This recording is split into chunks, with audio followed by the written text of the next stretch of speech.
সুদের হালাল করছে কে? গণতন্ত্র। ইসলামে গণতন্ত্র সুদ খাওয়ার সুযোগ আছে? ইয়ামহাকুল্লাহুর রিবা ওয়া ইউরবিস সাদাকাত আহাল্লাল্লাহুল বাই'a ওয়া হাররামার রিবা। স্পষ্ট ঘোষণা। আল্লাহ সুদকে হারাম করছে, সুদকে ধ্বংস করছে, সুদখোর ধ্বংস হবে। লাআনাল্লাহু আকিলার রিবা ওয়া মুকিলাহু ওয়া কাতিবাহু ওয়া শাহিদাহু। সুদ খাওয়ানেওয়ালা, খাওয়ানেওয়ালা, সাক্ষীদাতা, বহনকারী সবার উপরে আল্লাহর লানত, আল্লাহর গজব। আর ঘোষণা, রাসূলের ঘোষণা। বাঁচার উপায় আছে? উপায় নাই। এই সুদকে রাষ্ট্রীয়ভাবে বৈধতা দিছে এই গণতন্ত্র। ইসলাম বলছে আল্লাহর জমিনে আল্লাহর বিধান চলবে, গণতন্ত্র বলছে আল্লাহর জমিনে মানুষের আইন চলবে। তাহলে এই ইসলাম আর গণতন্ত্র এক হতে পারে? ভিন্ন। হ্যাঁ, ইসলাম বলছে সকল ক্ষমতার মালিক একমাত্র কে? ইন্নাল্লাহা আলা কুল্লি শাইইন কাদির। আর গণতন্ত্র কয় সকল ক্ষমতার মালিক জনগণ। তাহলে এই গণতন্ত্র আর ইসলাম একই সাথে চলতে পারে? কোশ্চিন কারেও পারে না। প্রিয় উম্মাহ, বিশেষ করে উলামায়ে কেরাম, তুলাবায়ে আযম এবং যারা সমাজের নেতৃস্থানীয় গ্রহণযোগ্য ব্যক্তিবর্গ রয়েছেন, নিজের আকলকে, নিজের বিবেককে একটু কাজে লাগান। আপনারা পুরা কোরআনের উপরে বিশ্বাস করবেন, আল্লাহ রাসূলের আনিত প্রত্যেকটা বিধানকে আপনি মেনে নেবেন। তো এই কোরআনেই তো আল্লাহ বলছেন ওয়া ইন তুতি আকসারা মান ফিল আরদি ইউদিল্লুকা আন সাবিলিল্লাহ। আমার হাবিব, আপনি যদি জমিনের অধিকাংশ মানুষের অনুসরণ করতেন তাহলে তারা আপনাকে শয়তানের গোলাম বানায়া ছাড়ত। আল্লাহর গোলামি থেকে বের করে শয়তানের গোলামে পরিণত করত, আপনাকে গোমরাহ করে দিত। সুতরাং অধিকাংশ লোকের কথা আপনি মানবেন না। আর গণতন্ত্র বলে অধিকাংশ লোকের মত ছাড়া চলবেন না।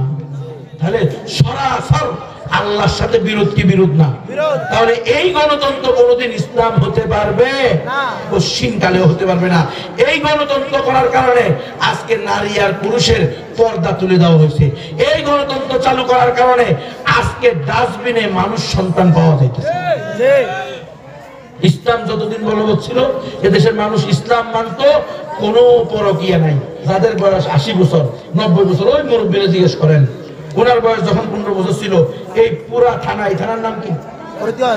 ফরিদগঞ্জ। এই পুরা ফরিদগঞ্জ থানায় একটা মেয়ে কারোর লগে পালাইছে এরকম দেখাতে পারবেন? পুরা থানায় এমন ঘটনা ছিল না। আর এখন প্রত্যেক বাড়িতে বাড়িতে পালায়, প্রত্যেক স্কুলে স্কুলে পালায়।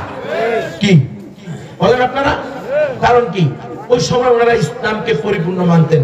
ইসলামের বিধান হলো মেয়েরা করিবুল বুলুগ, উপযুক্ত হবে হবে বা, বুঝেন নাই? ওরা কি হবে? বালেগা হবে হবে, এমন সময় বিয়ে দিয়ে দাও, বাস বিয়ে দিয়ে দিছো, সে তার স্বামী পেয়ে গেছে। আর প্রাইমারি স্কুলের হেডমাস্টারের সাথে অবৈধ সম্পর্কের দরকার নাই। এখন তোমরা বিয়ে দাও না, গণতন্ত্র এসে তোমাদের কি বুঝেছে? না না, 18 বছর পর্যন্ত শিশু। এজন্য মাইয়া কর শিশু বলছে তো, আমি ক্লাস 5 থেকে 3 বার পালাইলাম। ক্লাস 5 থেকে কয়বার পালা? 3 বার। ফেনী দাগনভূঞা ক্লাস 5 এর মেয়ের পেটে প্রাইমারি স্কুলের হেডমাস্টারের জারজ সন্তান পাওয়া গেছে। কুমিল্লার 14 গ্রামে ক্লাস 6 এর মেয়ের পেটে প্রাইভেট মাস্টারের জারজ সন্তান পাওয়া গেছে। কি ভালো না?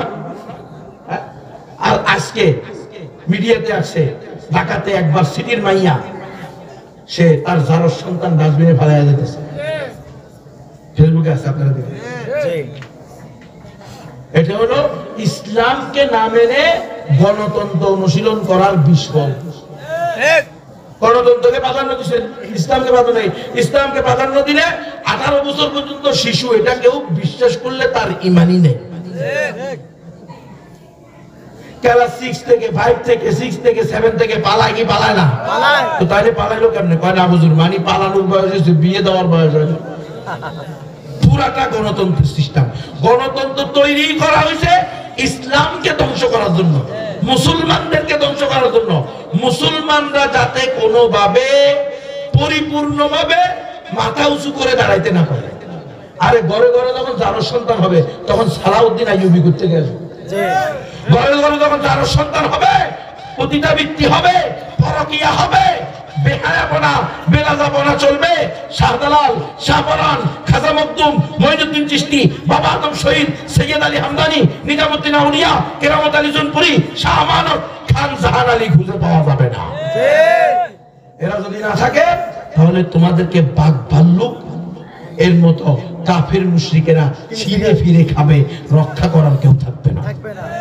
দেখেন না, এক আল্লামা শফি, এক জুনায়েদ বাবুনগরী, এক মুহিবুল্লাহ বাবুনগরীর ডাকে এখনো বাতিলপন্থীরা থরথর করে কাঁপে। এরা তো জানে এই বাবুনগরী কোনো দইয়ুসের বেটে হয় না। এই আল্লামা শফি কোন বেহায়া বেলাদা বেশরম বিশ্ববিদ্যালয়ের বেশ্যাদের পেটে হয় না। এটা হতে হলে সবেরা, শাকেরা, জাকেরা, দিনদার, তাকওয়াতালি, নামাজি, পর্দাশীলা হইতে হবে।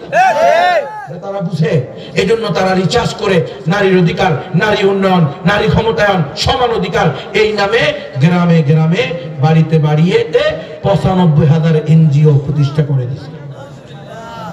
ঘরে ঘরে পৌঁছে গেছে নারীর অধিকারের নামে, নারী ক্ষমতায়নের নামে, সমান অধিকারের নামে তোমার বউকে, তোমার মেয়েকে ঘর থেকে বের করে নেওয়ার এক সুদূর প্রসারী পরিকল্পনা এবং ষড়যন্ত্র।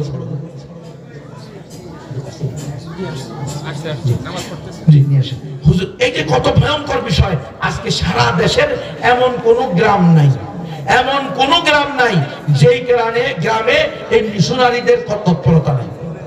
চতুর্দিক থেকে এই মিশনারিরা কি করে? এনজিওরা ঋণ টিন, গরু ছাগল, হাঁস মুরগি, কম্বল মশারি, ওষুধ বই, চাউল ডাল, তাবু, পানি, কিস্তি, এগুলা তো হলো তাদের আউটডোর। ওদের ইনডোর কি? ইনডোর হলো খ্রিস্টান বানানো, কনভার্ট করা। ইনডোর হলো নাস্তিক বানানো, ইনডোর হলো দইয়ুস বানানো। এই আপনাদের এটা তো চাঁদপুর না?